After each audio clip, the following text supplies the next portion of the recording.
Friends, welcome back. तो अभी कुछ दिनों पहले मैं IKEA गई थी, तो वहाँ से मैंने कुछ कंटेनर्स लिए हैं।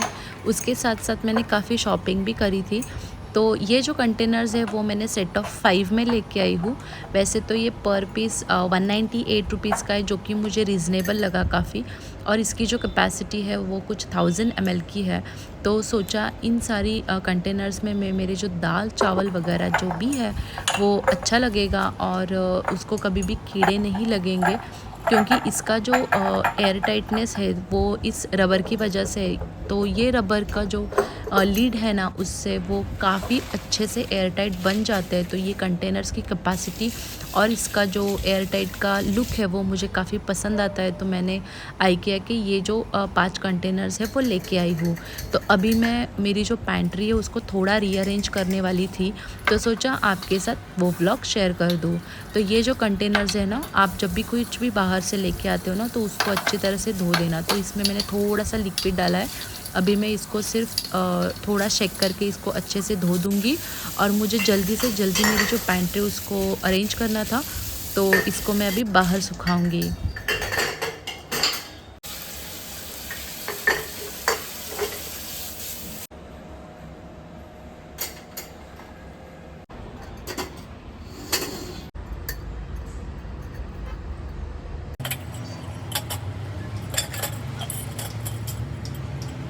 तो मेरे काफ़ी सारे जो कंटेनर्स हैं ना वो खाली हो गए थे, तो उसको भी मैंने रात को धो के रखा था। तो अभी मैं मतलब मुझे वो ईज़ी पड़ेगा, जब भी मेरी पैंट्री रिस्टॉक करनी होती है तभी मैं थोड़ा अरेंजमेंट भी चेंज कर देती हूँ।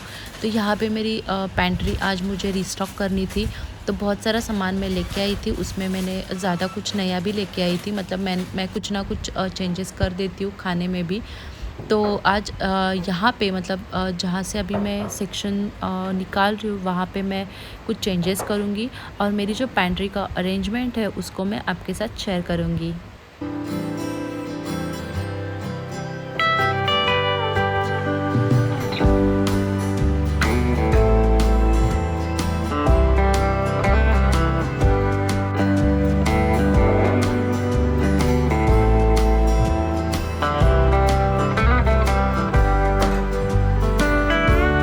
तो मैंने ये जो कंटेनर्स है ना उसको पहले भी लिया था, तो मेरे पास पहले के 2 जो कंटेनर्स है वो IKEA के ही है और सेम ही टाइप के हैं। तो मैंने अभी भी सेम टाइप के ही कंटेनर्स लिए ताकि वो एक लाइन में काफ़ी अच्छे दिखे। और ये जो कैपेसिटी है ना वो मुझे परफेक्ट लगी। जैसे कि मैं इसमें जो भी हमारे दाल है, जो हमारी चावल है, मतलब जो बिरयानी का राइस है, उसकी जो क्वांटिटी रहती है वो इसमें काफ़ी अच्छी तरह से बैठती है। तो वो सारी चीज़ें अभी मैं इसमें मतलब पूरा रिस्टॉक करके ले रही हूँ, इसको फ़िल करा रही हूँ।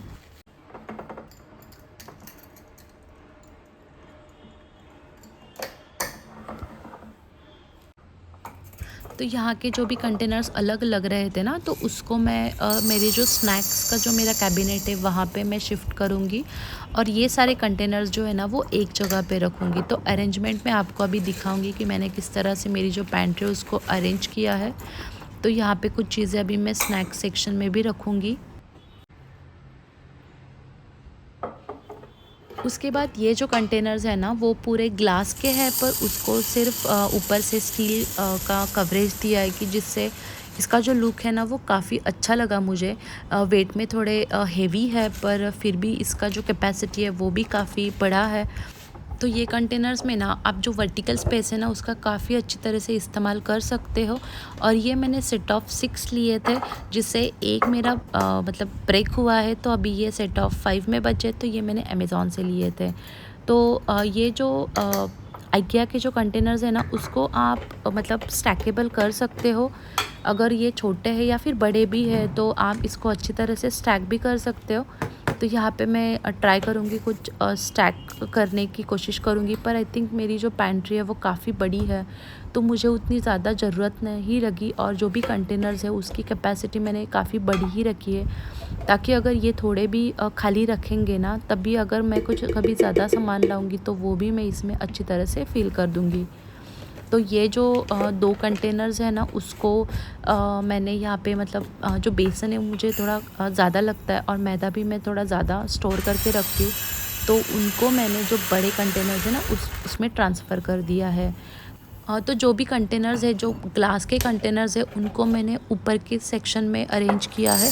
और जो भी हमारी कुछ चीज़ें रहती है कि जो हम ज़्यादा रिस्टॉक करके रखते हैं, जैसे कि हमारी आटा है, तो हमारे यहाँ पे ज्वार की रोटी भी बनती है, तो ज्वार का आटा है या फिर गेहूं का आटा है या फिर राइस है रेगुलर का, वो सारी चीज़ें मैं ज़्यादा स्टोर करके रखती हूँ। तो उसके जो भी कंटेनर्स हैं ना, वो मैंने प्लास्टिक में ही रखे हैं, उसको मैंने कांच में कन्वर्ट नहीं किया है, क्योंकि कांच के जो कंटेनर्स हैं ना, वो छोटे में ही अच्छे लगते हैं। आप अगर बड़े रखोगे तो उसको मैनेज करना, उसको मेंटेन करना काफ़ी डिफ़िकल्ट हो जाता है। तो वो मेरे टपरवेयर के जो कंटेनर्स हैं ना, वो मैं नीचे के सेक्शन में स्टोर करके रखती हूँ। तो जब भी मैं कुछ भी रीस्टॉक करती हूँ या फिर कुछ भी चीज़ें खाली हो जाती है कैबिनेट्स में से, तो वो जो कैबिनेट है ना, उसको मैं अच्छी तरह से पोंछ के लेती हूँ, ताकि जब भी मुझे डीप क्लीनिंग करनी होगी ना, तब ये काम मेरा बिल्कुल भी ना रहे। और जैसे कि आप लोगों को पता है कि मेरा जो किचन है वो थोड़ा-सा फ्रेश कलर में है, जैसे कि ये स्काई ब्लू कलर और वाइट कलर का कॉम्बिनेशन है ना, तो इसको मुझे काफ़ी अच्छी तरह से, मतलब बहुत ज़्यादा मेंटेन करना पड़ता है। नहीं तो इसका जो कलर है ना, वो काफ़ी डल हो जाता है। तो इसको जब भी मुझे कुछ भी ऑयल के स्टेन्स दिखते हैं ना, तो उसको मैं अच्छी तरह से, जब भी दिखते हैं ना, तभी उसको क्लीन करके रखती हूँ। तो मुझे वाइट कॉर्ड्स के बारे में भी काफ़ी कमेंट आए थे कि आप इसको किस तरह से मेंटेन रखते हो हल्दी के दागों से। तो देखिए, मतलब अगर आप उसको डेली क्लीनिंग कर रहे हो विम लिक्विड के साथ, तब वो जो दाग है वो 1 दिन में नहीं, पर वो 2 दिन में तो निकल ही जाते हैं। तो आप आपका जो विम लिक्विड है ना, उसमें थोड़ा विनेगर ऐड कर दीजिए, जिससे कि वो सारे जो दाग है ना, वो निकल जाएंगे।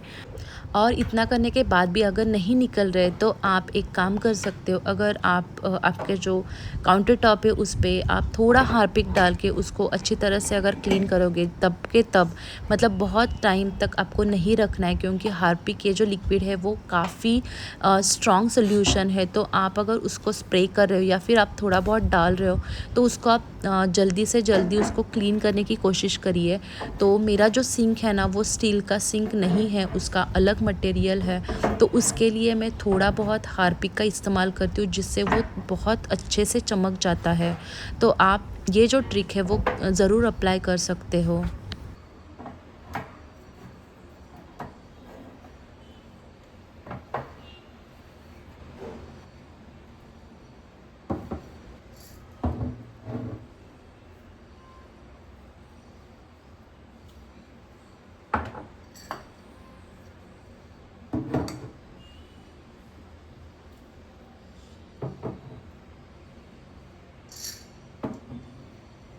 तो ये जो मेरी पैंट्री का सेक्शन है, यहाँ के जो आपको बाजू का जो वर्टिकल कैबिनेट दिख रहा है, जो जिसको कांच का डोर है, वहाँ पे मैंने पूरा स्नैक्स कॉर्नर रखा है।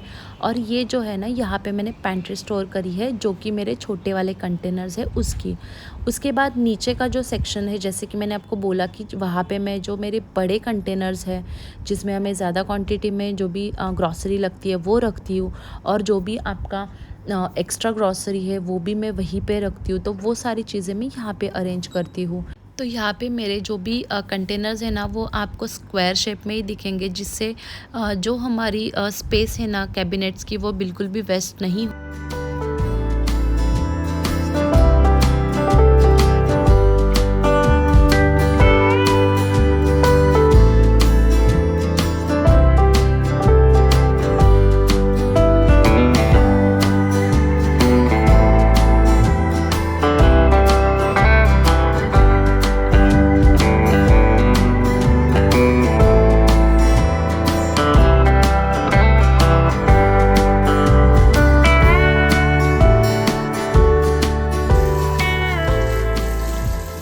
सो आई होप आपको मेरी आज की वीडियो काफ़ी पसंद आई होगी, और आपको मेरा जो किचन का ऑर्गेनाइजेशन है वो भी पसंद आया होगा।